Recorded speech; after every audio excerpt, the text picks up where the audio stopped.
Here we are. We got all the Bondo bodywork here done.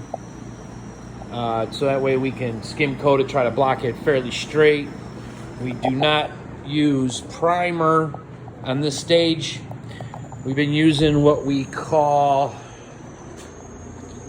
Rust Defender. We've been using it for a few years. It seems to be working pretty good. Don't mind the messy shop, by the way. This stuff actually works out pretty good. It's not bad.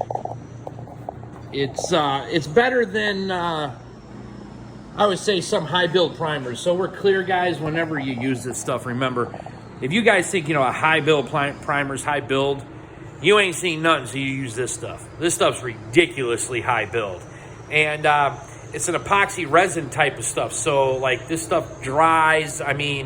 And it really doesn't shrink. They say it doesn't. I haven't had any issues with it yet, but normally, guys, listen, I'm not going to get into about my paint process, because the reality is a lot of people do their own thing, and I'm just not going to tell you what my process is, because then you get all these know-it-alls that get on here and start arguing over, how you do body work. Listen, do body work the way you think is best and what works for you. It's a trial thing. There's a million different stages you can add to, your bodywork process. There's a million you can get rid of.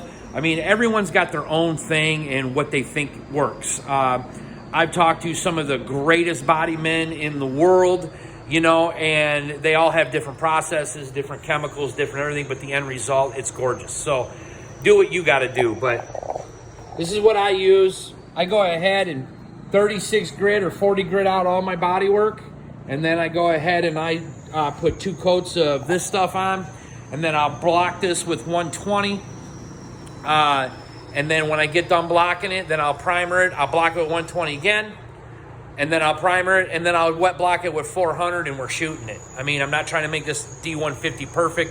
This thing is just going to be a driver or something to have fun with and go cruising. I'm not trying to put this thing on, SEMA's showroom floor. You know what I'm saying? So keep that in mind. Most people think we're going a little overboard. We should have just sanded it down and painted it. But, this is just, I'm a little nitpicky. So we got a lot going on. We're putting on the trim.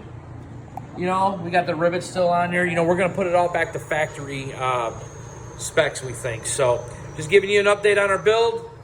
A lot of work. So we got a long ways to go. See you guys.